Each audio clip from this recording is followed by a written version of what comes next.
I can still hear the chain snapping behind my back as that Bigfoot's hand stopped right in front of my face. But he did not strike me. He looked at me with eyes full of pain, then turned toward the forest, shaking with helicopters and the sound of tranquilizer guns coming from every direction. I knew I had only seconds left to choose, either betray humankind or betray the only friend who still trusted me. Hello everyone, I'm Victor, and I'm very glad you've come back to Bigfoot Sasquatch Story. The content you are about to watch has been gathered and reconstructed from many different sources. Although we have tried to compare information from several angles, we cannot absolutely verify every detail.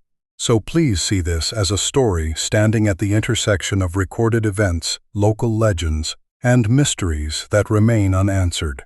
If you believe there are still secrets hiding in the forests of North America, leave the comment "believe" or share your own experience. And now the story begins. In 1992, Ethan Scott, a former soldier living alone in Forks, Washington, was standing on the edge of bankruptcy after many years of being forgotten by society.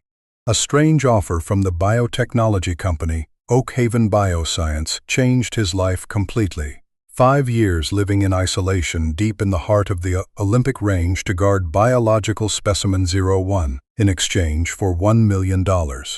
When he arrived at the secret research facility, Ethan discovered the specimen was not some rare animal as he had imagined, but a living Bigfoot chained for genetic experiments. At first, he was only a soldier doing a job. But little by little, Ethan realized that this being possessed intelligence, emotion, and a family waiting for him somewhere out in the forest. Caught between loyalty to a contract and the conscience of a soldier who had witnessed too much loss, Ethan had to make the most dangerous choice of his life. That decision did not only change the fate of one Bigfoot. It also turned him into the only man carrying a secret that could overturn the entire history of this legendary species. In November of 1992, in the town of Forks, Washington, winter was never measured by numbers on a thermometer. People measured it by the weight of gray clouds rolling in from the Pacific, by the pounding rain hammering against rusted metal roofs, and by the bone-cutting cold slipping through every crack in rotting wooden houses. For Ethan Scott, winter came earlier than usual that year. It announced itself not through the calendar on the wall, but through sharp brain-deep pain running from his lower spine all the way down to his left heel. It was the lasting damage from a bullet lodged deep in his joint 33 years earlier, back when he had been an experienced scout in the United States Army's Special Forces, giving 20 full years of his youth to brutal survival operations deep inside jungles.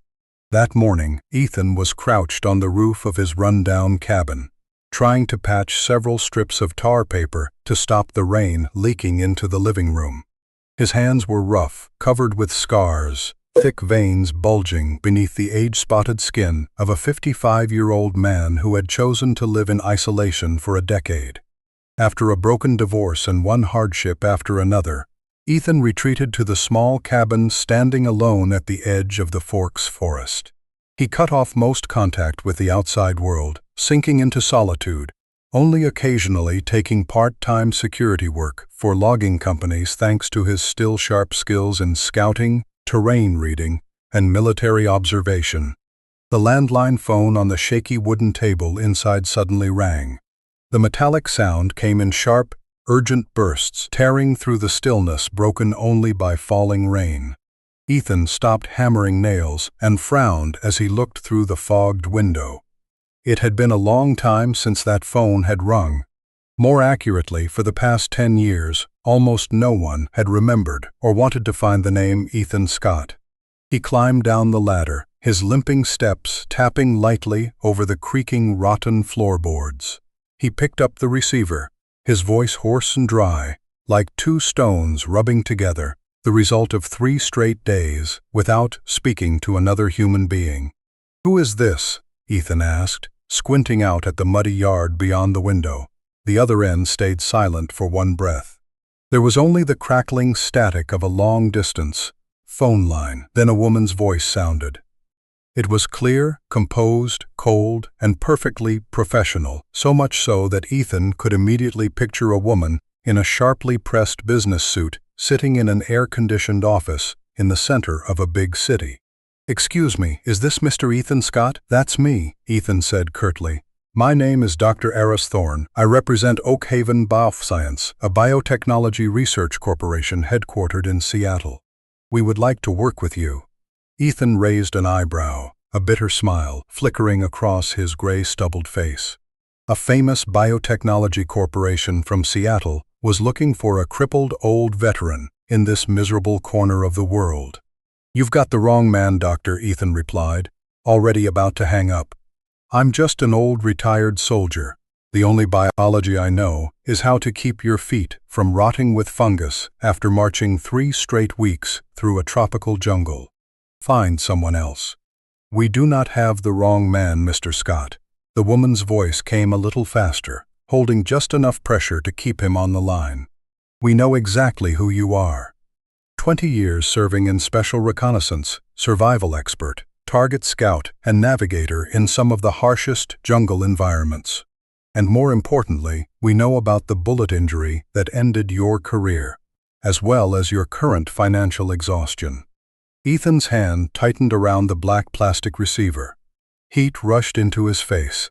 The feeling of having his privacy invaded, his personal file stripped open by a stranger, made the defensive instinct of a soldier flare immediately. "You had me investigated," Ethan hissed, his voice dropping with threat. "What the hell do you want from an old man like me?" "As I said, we have a serious work offer, Mr. Scott. A long-term field project right here on the Olympic Peninsula. We need someone who understands the local terrain, possesses exceptional military observation skills, reacts quickly to dangerous situations, and most importantly, knows how to keep his mouth completely shut. Your file is the only perfect match we have." Ethan inhaled deeply, holding back his anger. "What exactly is the job?" "You will be briefed in detail when you arrive." "Are you doing something illegal?" Ethan growled. "I'm short on money, but I'm not getting involved in any dirty business that violates the law." "Mr. Scott, Oak Haven Bioscience is a legal corporation. We do not engage in illegal activity. I give you my professional honor on that, Doctor," Thorne said, her voice firm as metal striking metal. "The job is simple. We need an internal security supervisor. The work location is an isolated research facility deep in the core zone of the Olympic Mountains, a place even forest rangers have never set foot in. You will live and work there, completely isolated from the outside world." "For how long?" Ethan asked. 5 years. "Compensation is $1 million. The number came through the receiver like a punch to Ethan's chest, stopping his breath for an instant. $1 million. In 1992, that was a massive fortune, enough to turn a bankrupt man buried in debt into a wealthy man overnight. With $1 million, Ethan could not only repair the house, pay off every mortgage debt, settle all the expensive medical bills for his bad leg, but also live comfortably for the rest of his life, without touching another back-breaking job again. But an experienced soldier like Ethan understood one harsh rule of life very well. Sweet things never fall from the sky for free. The higher the payment, the deeper the price or danger hidden behind it. 5 years. Complete isolation. $1 million, Ethan muttered, suspicious. "Are you joking, or is this some new kind of scam?" "We are completely serious, Mr. Scott. I understand your suspicion before such a large figure. You have exactly 24 hours to think carefully before making your final decision." The call ended. The busy signal stretched out, cold and lifeless. Ethan slowly set the receiver down. The living room sank back into absolute silence, with only the rain hammering on the rusted metal roof and water dripping from the ceiling into the plastic bucket in the middle of the floor. He stood still for a long while, staring blankly around his ruined cabin. The rotten floorboards beneath his boots creaked as if ready to break. Peeling wallpaper exposed gray, moldy insulation behind the walls. The old cast-iron stove ate firewood like a starving animal, but could not give enough heat to drive away the biting cold. On the small wooden table lay stacks of overdue electric bills, land taxes, medical insurance notices, and medication bills, some already blurred by rainwater. $1 million, 10 years of being rejected by society, a secret buried deep in the heart of the Olympic old-growth forest. Ethan bitterly realized that he did not truly have a wiser choice. Life had backed him against the wall. Solitude, poverty, and physical pain were slowly killing him day by day. "All right," Ethan sighed alone in the empty room. "The best cheese is always the one sitting on the mousetrap." The next morning, Ethan picked up the phone and called back the number Dr. Thorne had used. He agreed to take the job.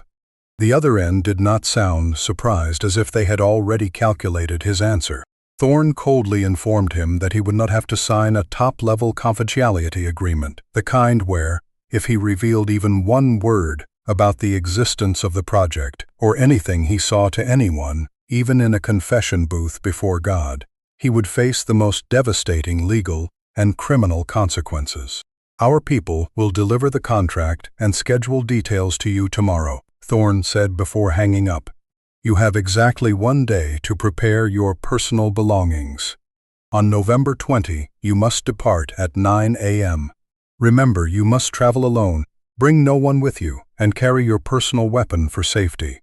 We have transferred a $100,000 advance into your account to pay your debts. We will see you at the meeting point, Mr. Scott." At exactly 7 a.m. the next morning, the fog in Forks was as thick as condensed milk, clinging to the wet ground and swallowing the towering fir trees. An ash-gray sedan with no front license plate slowly drifted in and stopped in front of Ethan's house. The windows were pitch black, reflecting the image of the rotting cabin.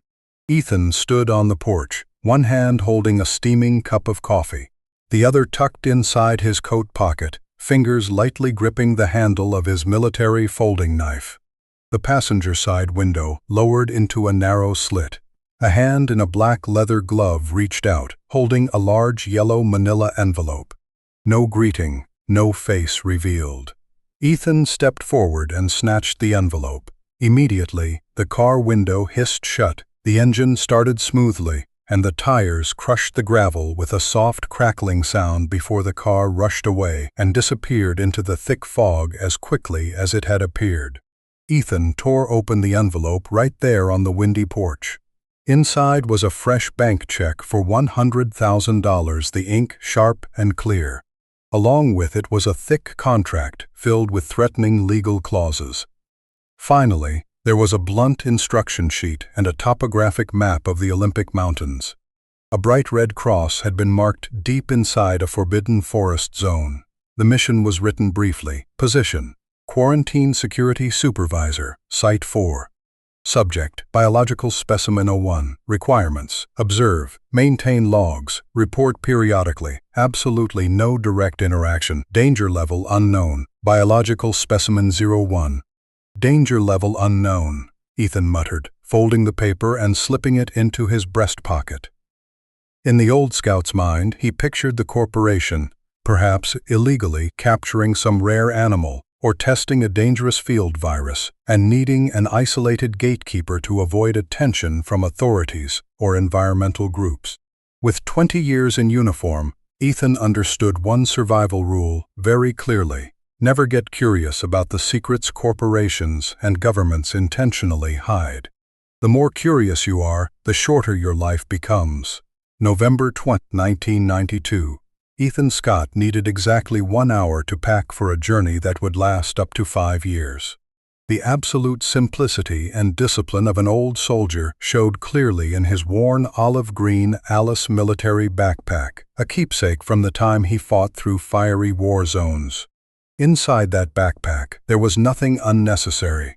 A few sets of durable ripstop camouflage clothing, resistant to heavy friction, 2 pairs of double-soled leather jungle boots, partly worn on the rubber tread but still tight and protective around the ankles. A powerful aircraft aluminum maglite flashlight, rolls of medical bandages, antiseptic, a few Lucky Strike cigarettes stored inside a waterproof metal case, and a leather-bound notebook with several black pencils. Before closing the backpack, Ethan slowly walked to the polished old oak nightstand. He stopped for several seconds, took a deep breath, then opened the drawer. Inside was a small wooden box covered by a thin layer of dust. When the lid opened, resting on faded red velvet, was an M19111A1, the legendary .45 ACP semi-automatic pistol. That black-gray block of steel had walked with him through countless life-and-death moments, had heard bullets scream and smelled the heavy smoke of gunpowder across brutal battlefields. Ethan lifted the pistol. Cold metal passed out through his calloused palm. With movements as fluent as an instinct carved into his blood, he removed the magazine, racked the slide to check the chamber, tested the recoil spring, then wiped the barrel with a thin layer of gun oil using a piece of cotton cloth. He inserted the magazine again, engaged the safety, and slid the pistol into the specialized leather holster at his side. The familiar weight and steady coldness of the steel gave the veteran a vague sense of reassurance, the kind of practical safety that no $100,000 check or beautiful promise could offer.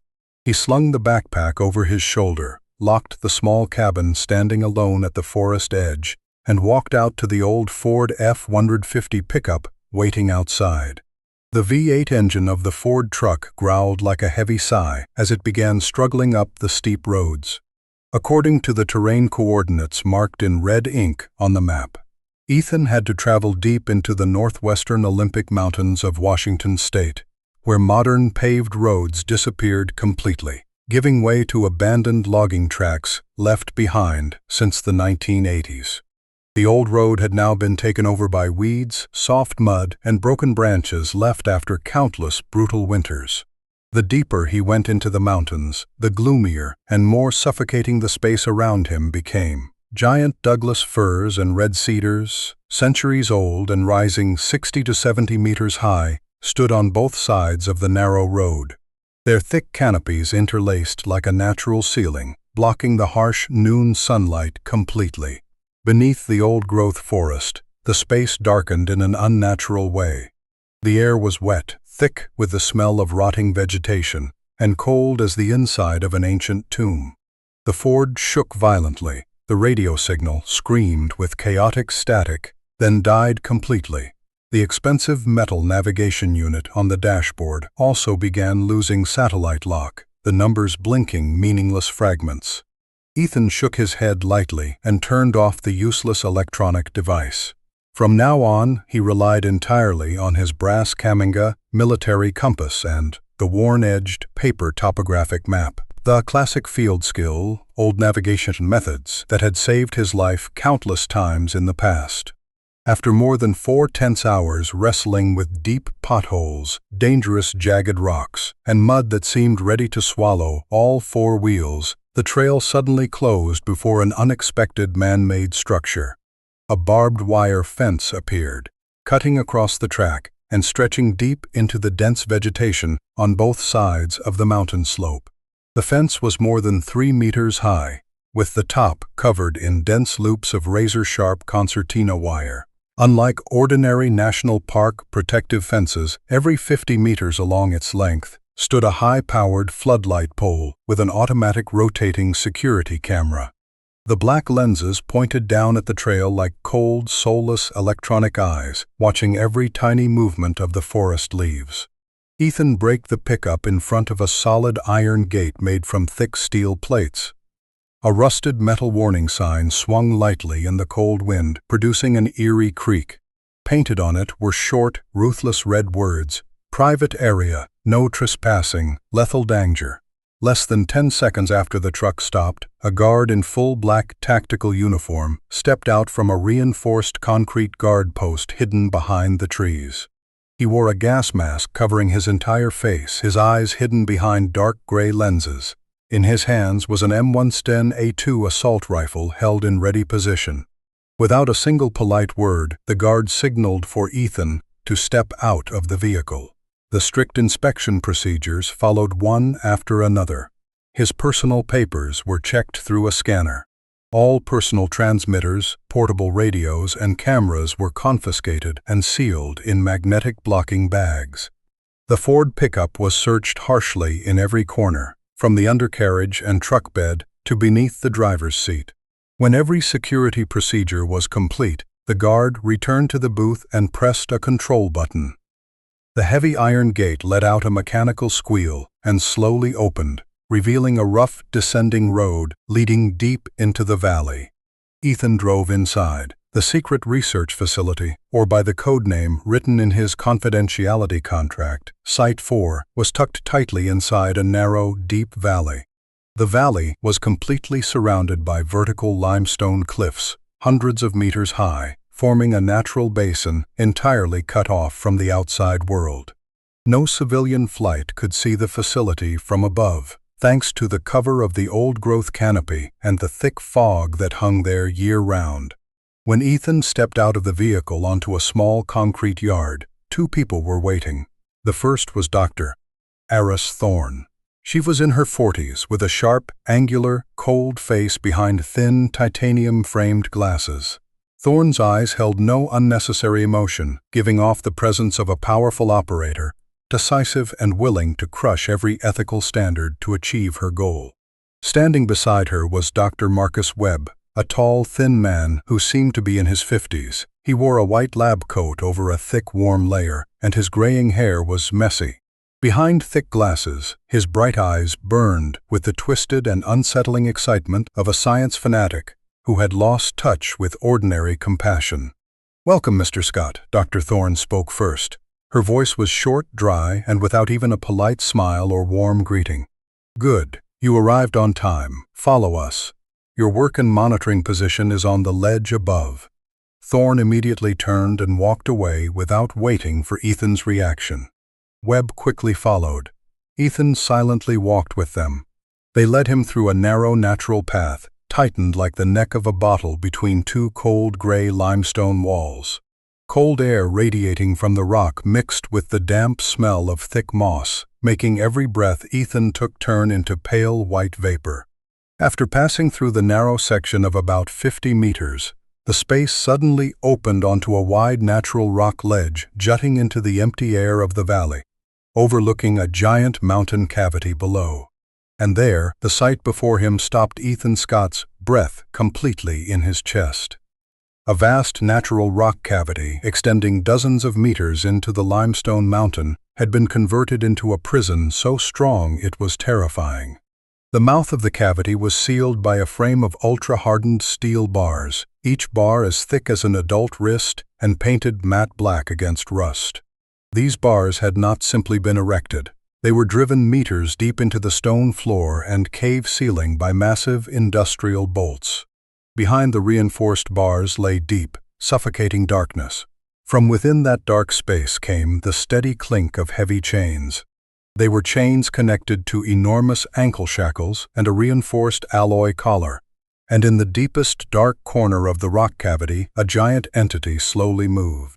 It was so enormous it felt absurd, far beyond Ethan's image of any surviving animal on Earth. Even while sitting curled in the corner of the cave, its massive shadow covered and weighed upon the entire cavity. Ethan made a quick estimate in his head. If this entity stood upright, it would easily exceed 2.5 meters, perhaps approaching 3 meters. Its entire body was covered in thick dark brown hair, matted with mud, dry forest leaves, and patches of dried blood turned black-brown. Beneath that heavy fur lay massive, compact, rolling muscles like old mahogany beams.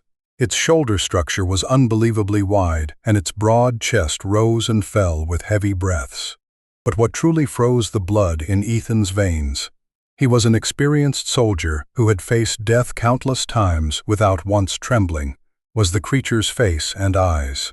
Its face was flat, carrying the rough, ancient primate features of a heavy brow ridge. But the eyes, those deep amber eyes, absolutely did not belong to a mindless wild animal. In those eyes burned the light of sharp intelligence, quiet observation, depth, and piercing understanding. It did not look at the humans outside the bars with the aggressive instinct of a predator or the panicked fear of a captured animal. It looked at them with judgment, silent thought, and a bottomless sorrow belonging to a highly aware being, a creature that understood the reality of its own captivity. On the creature's left shoulder, a long open wound was still leaking dark red blood, matted into the surrounding brown fur. It was the cruel evidence of a hunt or terrifying collision that had happened not long before. What the hell is that? Ethan's voice trembled slightly, his hands clenched, his heart pounding like a war drum in his chest. "A Bigfoot, Mr. Scott," Dr. Eris Thorne answered, her voice so calm and indifferent it was chilling, as if she were introducing a newly purchased laboratory machine. "Impossible," Ethan blurted, his voice tightening. He instinctively stepped back once, his right hand moving to the grip of the M9111 at his side. "Bigfoot isn't real, it's nonsense, folklore made up by drunk old hunters. There is no scientific or biological evidence proving this creature exists. But he is standing right in front of you, Ethan," Dr. Marcus Webb said, taking one step forward. He pulled a metal pen from his coat pocket and lightly tapped the bars. Clang. The metallic sound rang dryly through the valley. The entity inside the cave let out a low growl from deep in its chest. The sound was terrifying, carrying low-frequency vibration that made the stone floor beneath Ethan's boots tremble. 2 weeks ago, on Highway 2 near Stevens Pass, an 18-wheel logging truck struck it in the fog at night, Webb explained with undisguised excitement, his eyes never leaving the entity in the cave. The panicked driver called police, reporting that he had hit a giant bear. But when rangers and state police arrived, they immediately realized it was not a bear. Oak Haven Bioscience intervened at once, paid for all information, sealed the scene within a 5-kilometer radius, destroyed every media trace, and used a high-dose elephant tranquilizer to bring it to Site 4 before any news could leak to the public. Ethan stared at the creature behind the bus. Shock and confusion overtook his entire mind. Everything he knew about science and the natural world, everything he had gathered through 55 years of life, collapsed in one brief moment.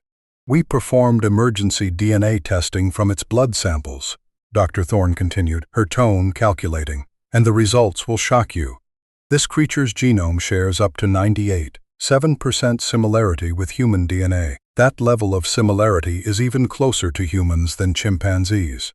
It is not an animal. It is an independent evolutionary branch, an ancient surviving hominid species that has hidden extremely well in primeval mountain ranges. What are you planning to do with him?"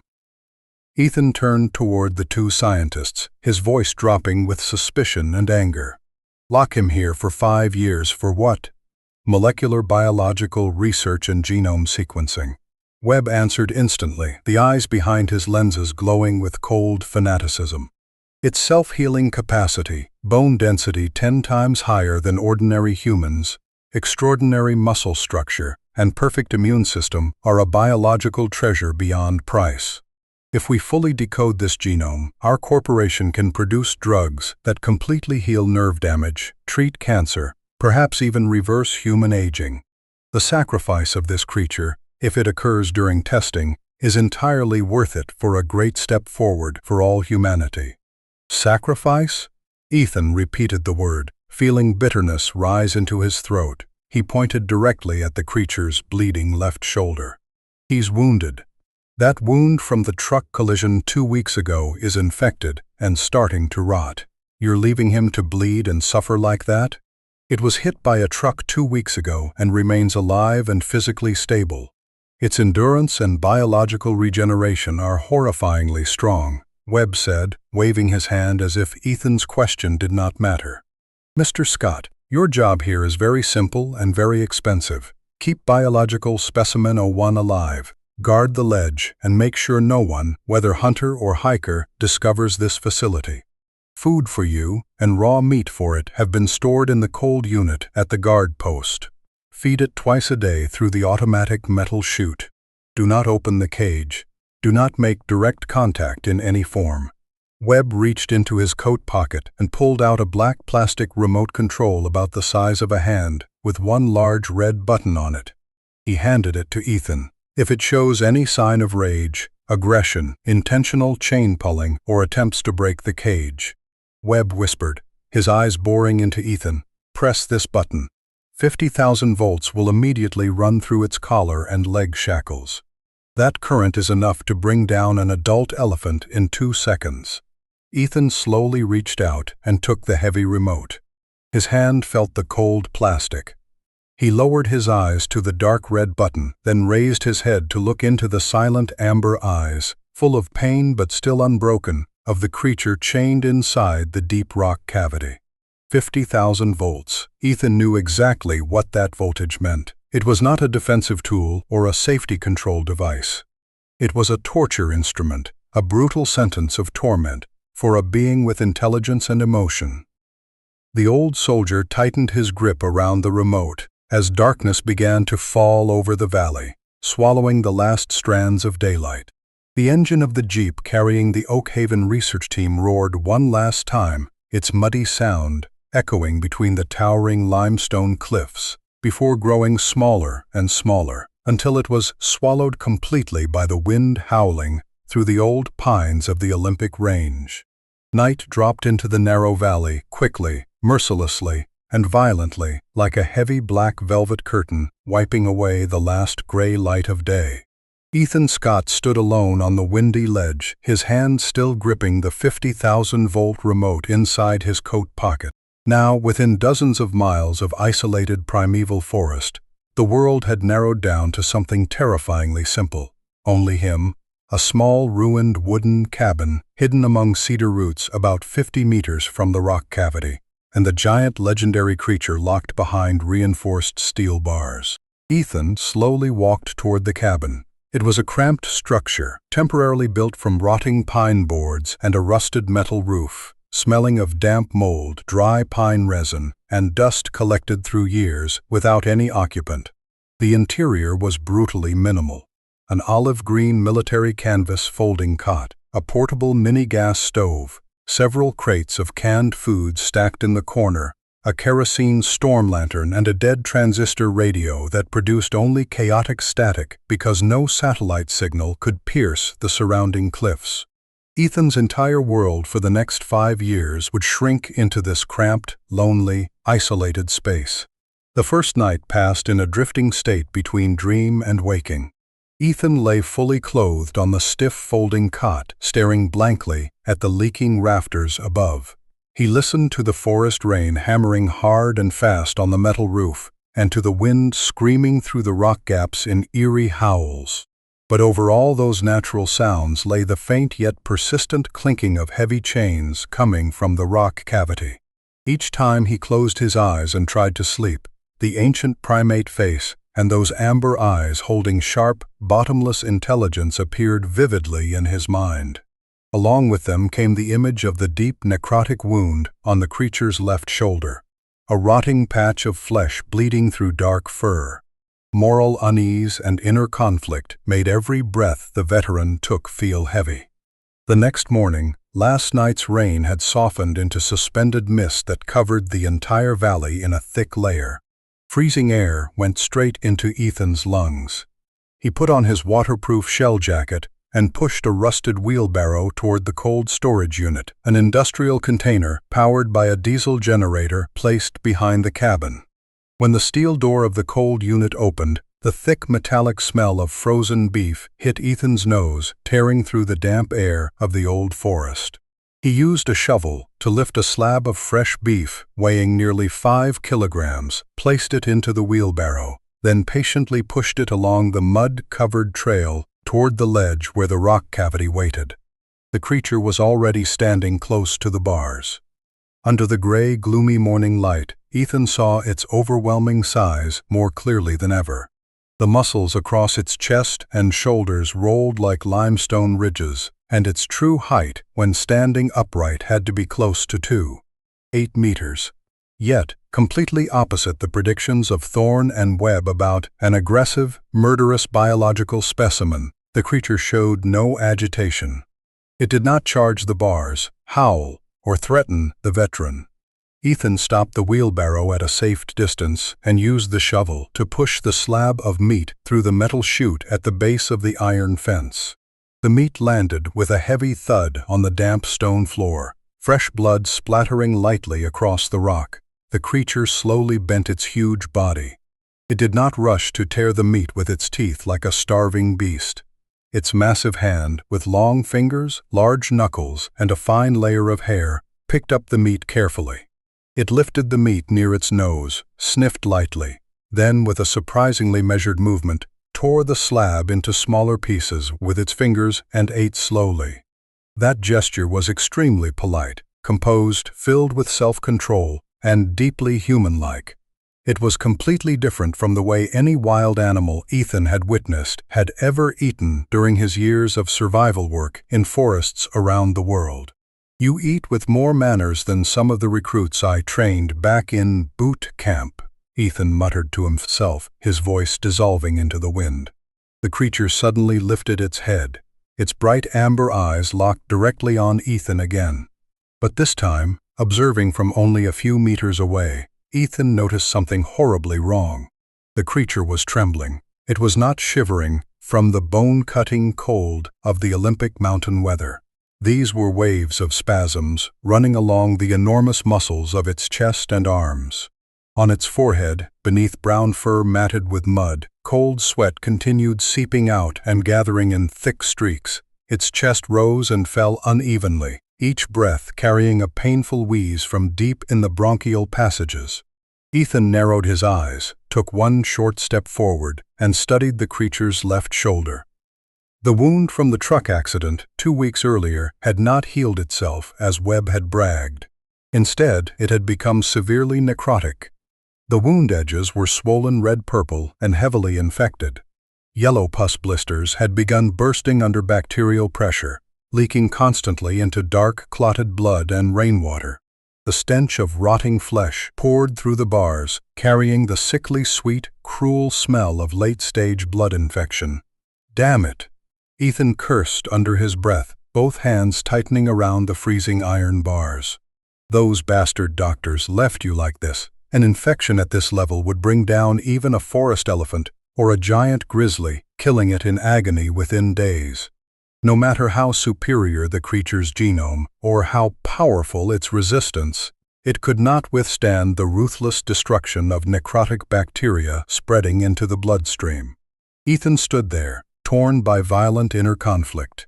The expensive confidentiality contract with Oakhaven listed strict rules line by line. Absolutely no personal interaction, no direct medical intervention, no expansion of contact boundaries in any form.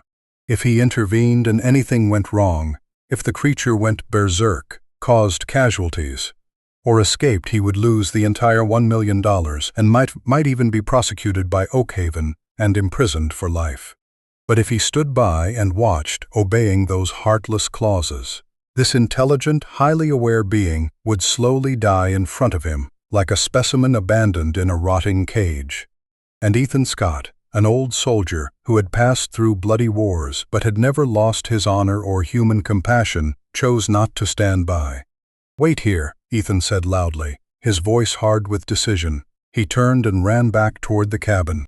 He grabbed the large military first aid kit, pulled out bottles of 90-proof medical alcohol, high-dose penicillin antibiotic powder, dozens of rolls of sterile gauze, and the surgical forceps he had carefully brought for himself on this long-term mission. When Ethan returned to the ledge with the medical kit in hand, the creature had its head slumped against the dark rock wall, its breathing so weak and exhausted that its chest barely seemed able to rise. Ethan crossed the white line marking the safety boundary. The distance between him and the giant creature was now only the thickness of the steel bars. The smell of necrosis struck his nose so powerfully he had to suppress nausea. "Listen," Ethan lowered his voice as far as possible, trying to keep his tone soft, slow, and free of threat or panic. He lifted the bottle of antiseptic and the roll of gauze in front of the creature, slowly pointing to his own shoulder, then to its infected one. "I want to help you. I'm going to clean that wound. It will hurt. It will hurt badly. But if I don't do it, you'll die from this rot. Do you understand me?" The creature's eyes snapped open. For one brief moment, the defensive instinct of a trapped animal flared powerfully. It growled a threatening sound from its throat, both massive hands gripping the solid steel bars, muscles tensing and shaking. In its eyes was extreme suspicion and compressed rage toward humans, the beings who had struck it with a truck, coldly shot it with tranquilizers, chained it in a rock cave, and left it to suffer until death. Ethan did not retreat even 1 centimeter. He stood firmly on his feet, staring into those amber eyes burning with caution. To prove himself, he opened the bottle of alcohol and poured the antiseptic directly onto his bare palm, showing that the liquid was not poison or harmful acid. "I'm not like them," Ethan whispered, his gaze filled with the raw, steady honesty of someone who had lived through every kind of pain. "I'm Ethan. I'm also a thing covered in wounds." The creature stopped, strange sparks lit in its amber eyes. It looked at Ethan's alcohol-wet hand, looked at the open medical kit on the ground, then looked deep into the eyes of the old veteran.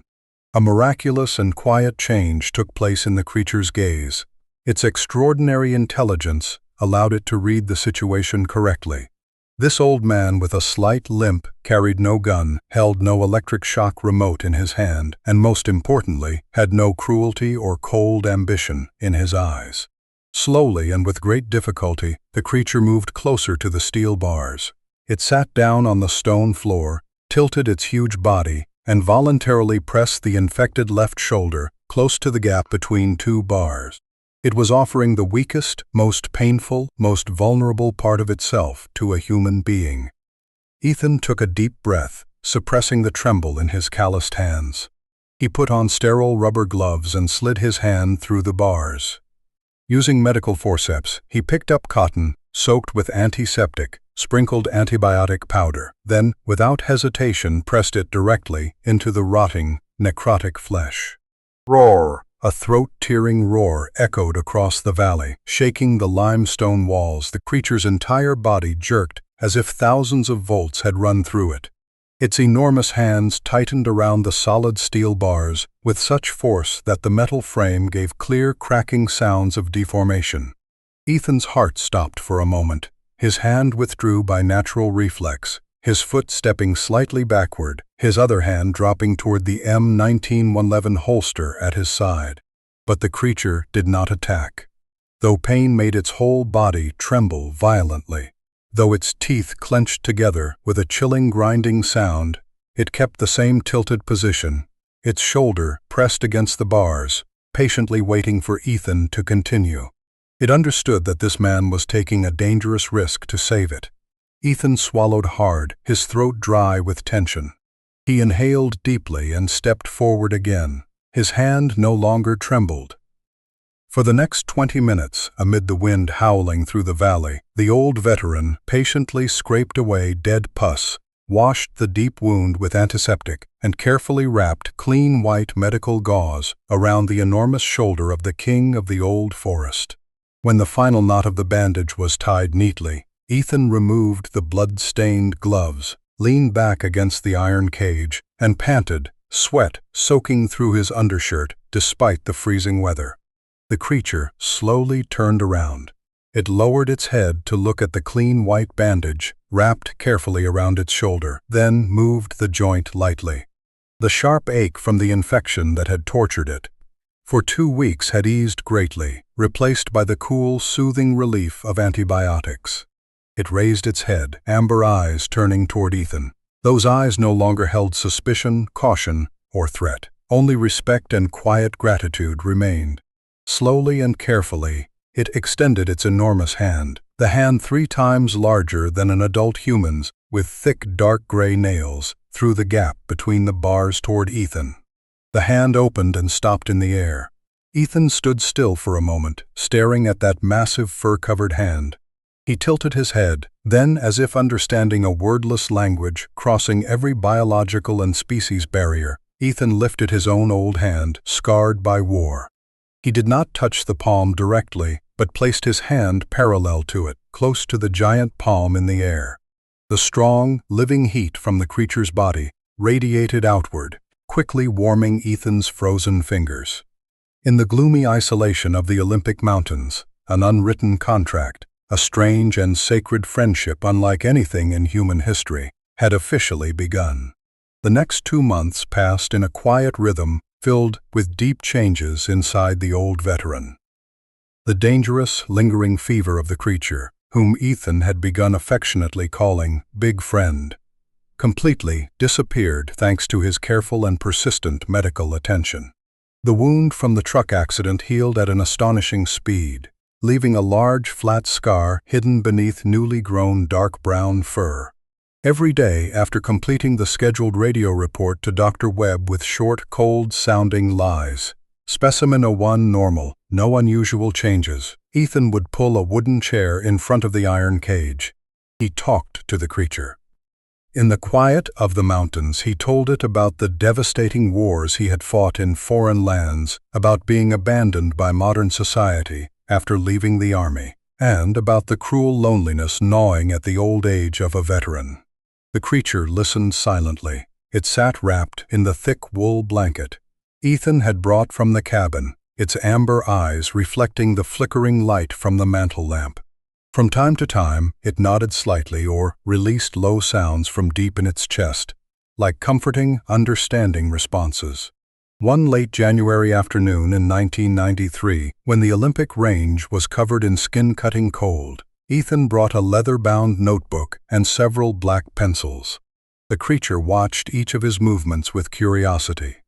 Then it did something that left Ethan completely stunned. It lowered its enormous body and used its long black nails to carve lines into the damp earth of the cave floor. It was drawing. Crude but strangely evocative images appeared on the ground. First it drew a large creature, itself. Then it drew several other large creatures standing around it. That was its group, its kind, its family. But then, with a painful gesture, it wiped the drawings away with its huge hand, returning the ground to smooth emptiness. Its amber eyes sank into a dark, bottomless sorrow. Ethan choked up, his voice turning hoarse. "Your kind. Are they all dead?" The creature shook its head gently. Its enormous finger continued carving the ground. This time it drew one large creature, and beside it, an extremely small one. It lifted both massive hands before its chest and made a soft cradling motion, gently swaying its body as if rocking a child.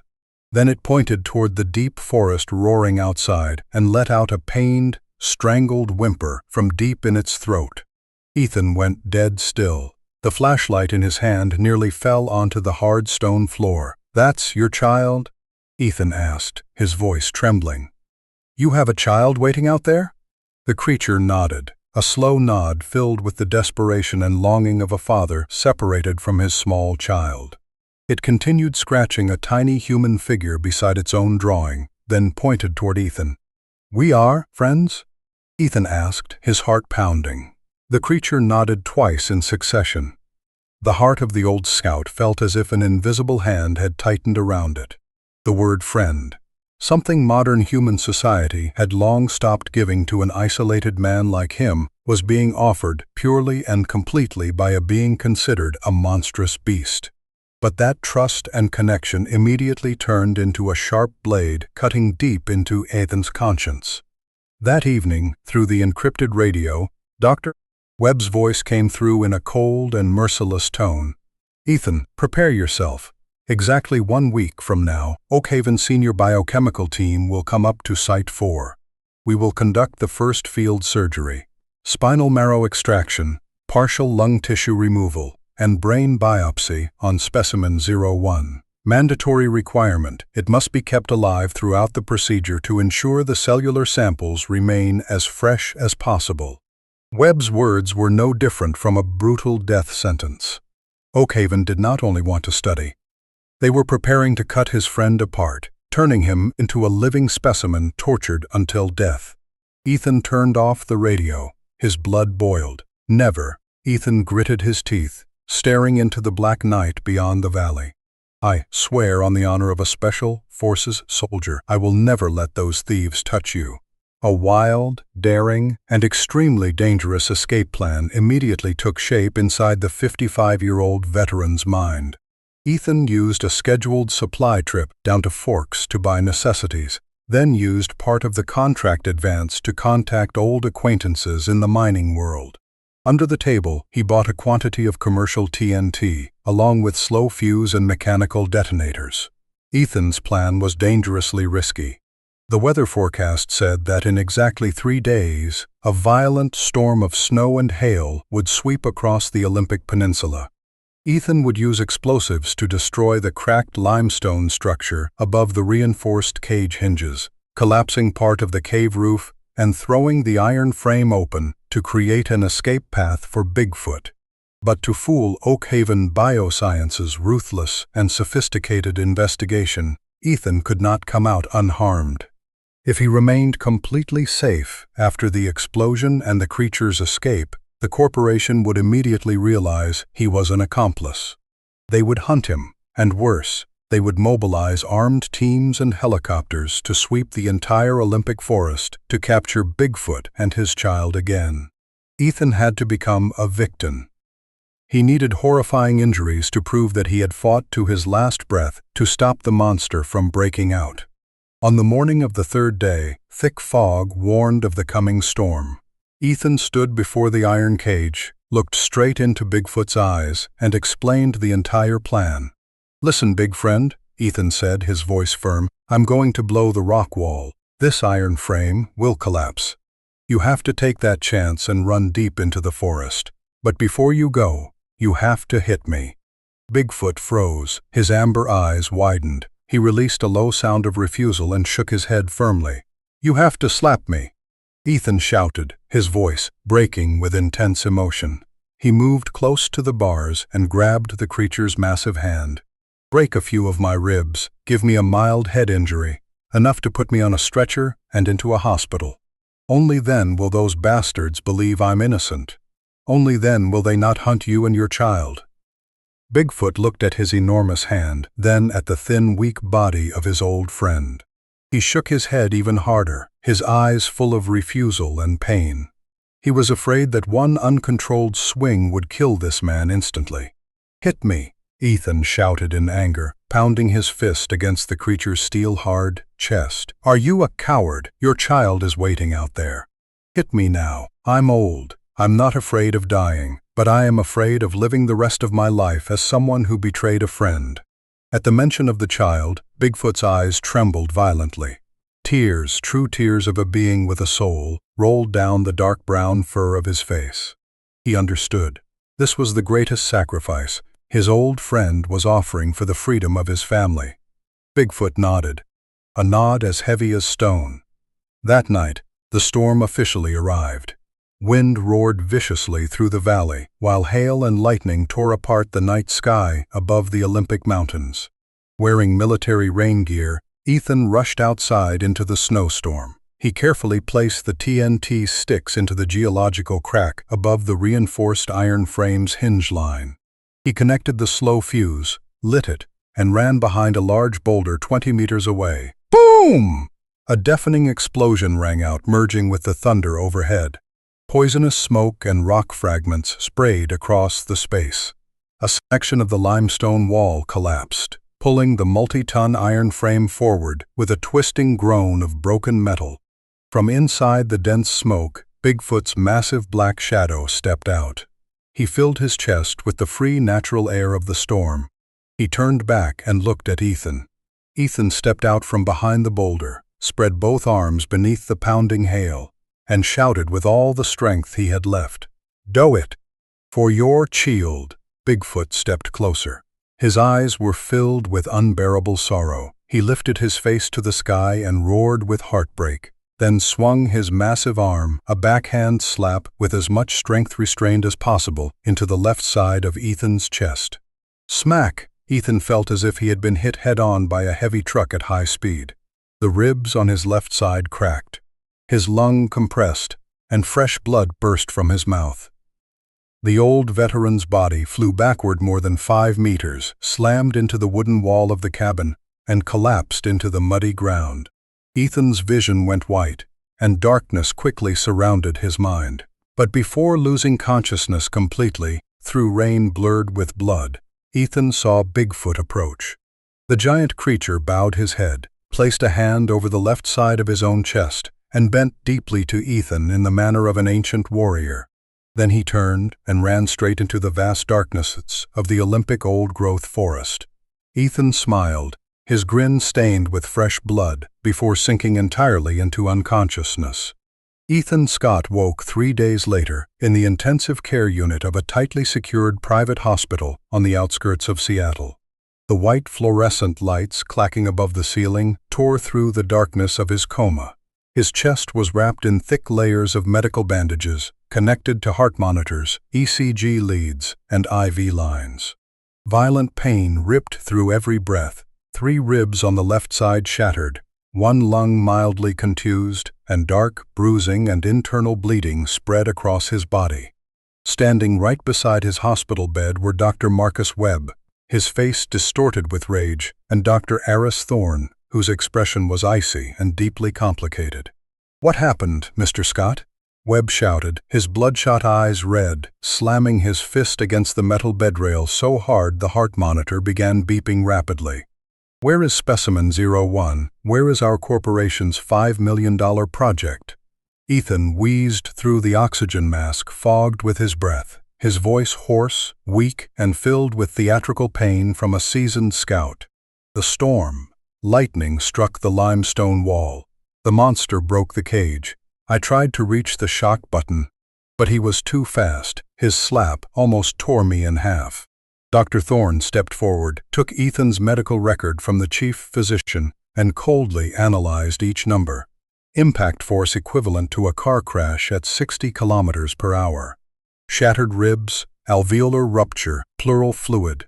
If not for the mud softening and reducing the impact, Mr. Scott would have died on site within 3 seconds.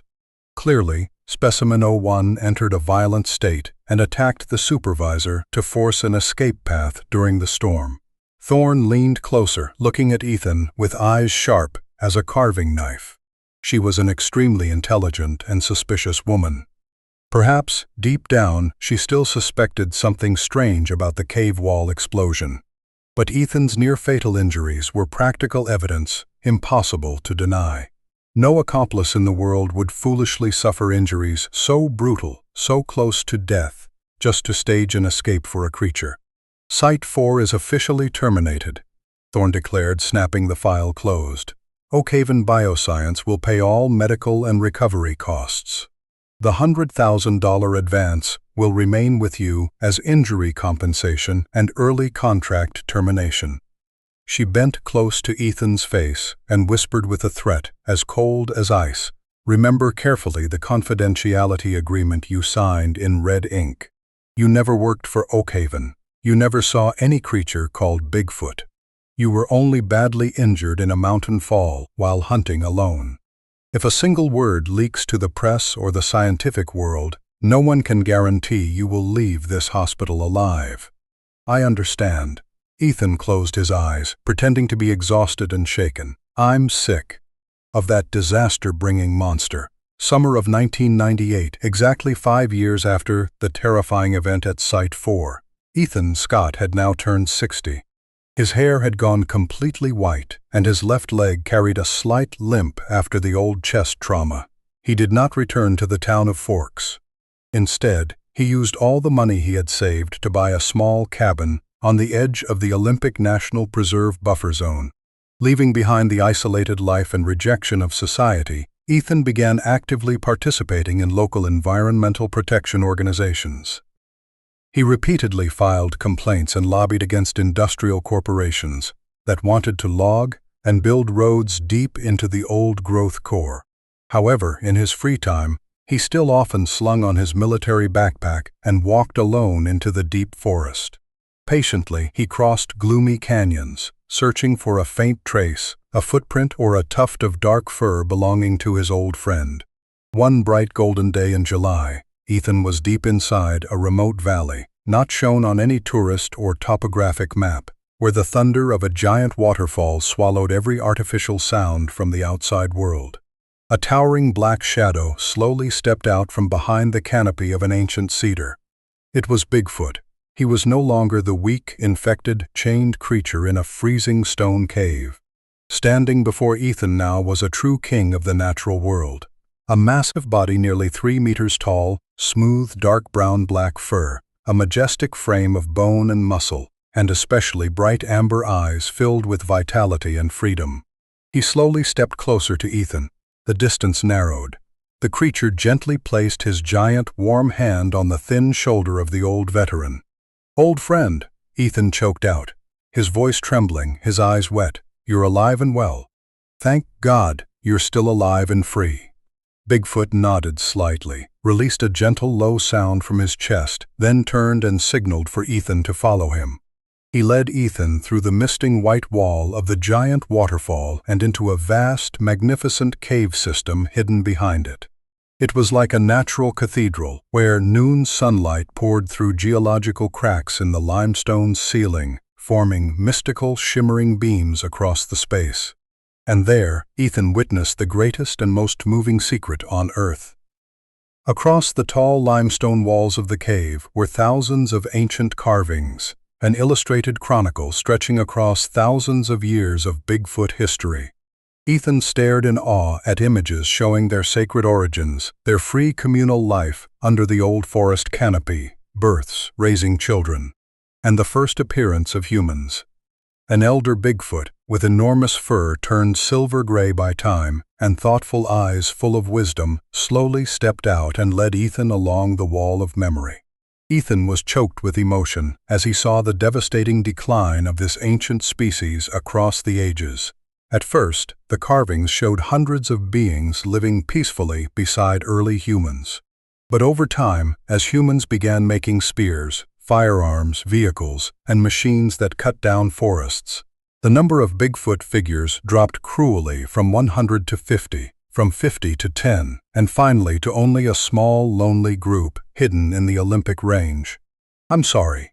Ethan fell to his knees on the freezing stone floor, tears running down his hardened old wrinkles. "I'm sorry for the brutal crimes, for the boundless destruction we humans have caused your people." The elder stepped close and placed a wrinkled but warm hand gently on Ethan's head, a gesture of forgiveness, compassion, and comfort so powerful it tore at the heart. Then the elder pointed to the newest carving, freshly and carefully chiseled into the wall. It showed a small, thin man holding a branch, standing between a Bigfoot holding a child and armed humans threatening them. It was Ethan Scott. Ethan's old friend stepped forward and took the notebook and pencil from his backpack. Using one giant finger, he carefully drew on the paper, humankind continuing to expand cities of concrete, chainsaws cutting down the last green forests, and the 4 remaining Bigfoot beings quietly retreating to the highest snow-covered peaks. He pointed to Ethan, then to the single narrow route leading into that distant forbidden land. He drew a permanent line of connection between Ethan and his tribe. Ethan was stunned as he understood the great and ultimate mission for the rest of his life. This ancient species did not need meaningless human pity. They did not need to be brought into conservation parks or become subjects in scientific research books. The only thing that could help this ancient hominid species continue to survive was to disappear completely from human memory and human awareness. They needed Ethan to become the keeper, the only person who held the secret, using his knowledge, military experience, and voice in the civilized world to block every route of, direct every corporate search, and keep the core of the Olympic Ural Range forever covered in primordial darkness. The elder released a deep, resonant sound from his chest, a title in an ancient language given to Ethan Scott, Keeper. Ethan took a deep breath and extended his old hand, gripping the finger of the elder and of his big friend. "I accept," Ethan said firmly, his voice steady as an oath before the universe. "As long as Ethan Scott still breathes, no person and no machine will violate your peace. I swear it on the honor of a soldier." In the final years of his life, Ethan Scott became a living legend in Washington state environmental movements. People often saw an old veteran with a limp appearing persistently at every local congressional hearing, writing hundreds of sharp articles, and successfully lobbying for the permanent shutdown of mining projects and a railway line planned to cut through the Olympic range. People called him an extreme environmental fanatic, a stubborn old fool fighting technological progress. But Ethan only smiled quietly at every whisper. He knew he was not fighting for any hollow title. Every night, sitting on the porch of his small cabin and looking toward the snow-white Olympic peaks under silver moonlight, Ethan knew that deep inside that primeval valley, his giant friend was holding his child beneath the ancient cave roof, living a free, peaceful, and safe life. Ethan Scott had completed the greatest contract of his life, a contract not written with money or paper, but signed in blood, conscience, and eternal friendship between two species on Earth.